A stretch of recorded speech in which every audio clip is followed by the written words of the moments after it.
அன்பு நண்பர்களே, அனைவருக்கும் அன்னை சமையல் உமாவின் அன்பான வணக்கங்கள்.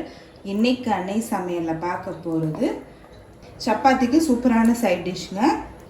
கருப்பு கொண்டக்கடலை கிரேவி. இது சப்பாத்திக்கு மட்டும் இல்லைங்க, சாதத்தில் கூட போட்டு சாப்பிடலாம், சூப்பராக இருக்கும். வாங்க எப்படி செய்கிறதுன்னு பார்க்கலாம்.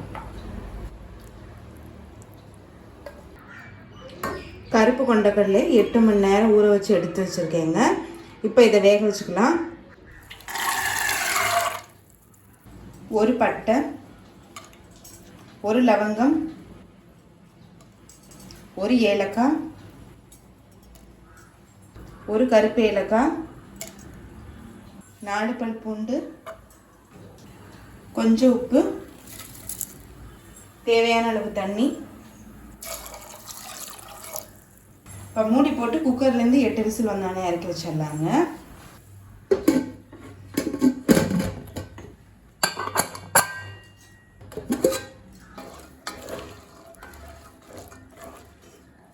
கொண்டக்கடலை பாருங்கள், நல்லாவே சாஃப்டாகிடுச்சுங்க. இப்போ இதை எடுத்து தனியாக வச்சுக்கலாம்.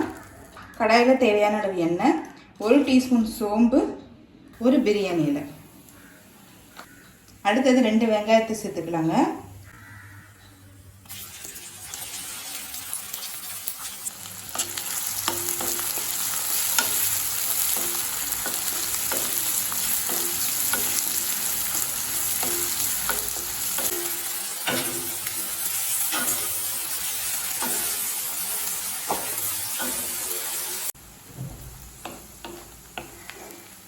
இப்போ வெங்காயம் பாருங்கள் நல்லா வதங்கிடுச்சு. கலர் பார்த்தாலே தெரியுது, நல்லா மாறி இருக்குது. ஒரு பச்சை மிளகாய், 2 டீஸ்பூன் இஞ்சி பூண்டு விழுது,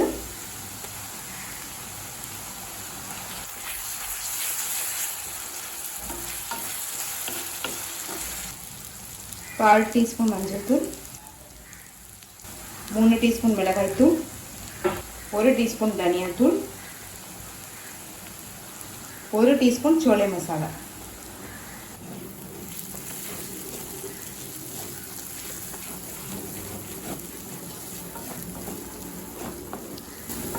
மிளகாத்தூள் வாசனை போக 1 நிமிஷம் வரைக்கும் நல்லா வதக்கிக்கலாங்க.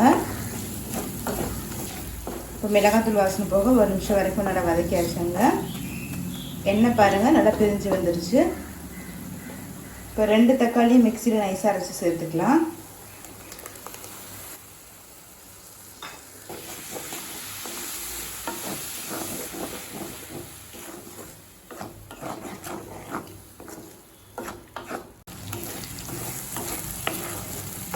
இப்போ தக்காளி சேர்த்துட்டு நல்லா வதக்கியாச்சுங்க. 1/2 கப் தண்ணி சேர்த்துக்கலாம்.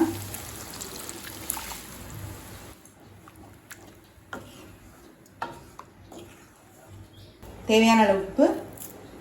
கொண்டக்கடலை வேக வைக்கும் போது பாதி உப்பு போட்டுக்கோங்க. இப்போ பாதி உப்பு தான் நான் சேர்க்குறேன்.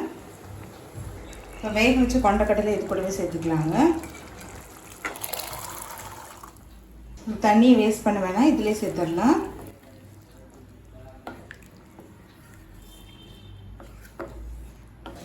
இப்போ மூடி போட்டு நல்லா 10 நிமிஷம் வச்சிடலாங்க. அப்போ தான் கொண்டக்கடலைக்குள்ளே எல்லா மசாலாவும் போகும். இப்போ 10 நிமிஷம் ஆகிடுச்சுங்க.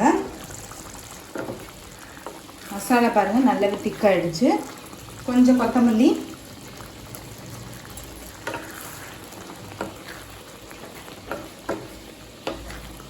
கருப்பு கொண்டக்கடலை மசாலா ரெடி ஆகிடுச்சுங்க. சர்வ் பண்ணிடலாம்.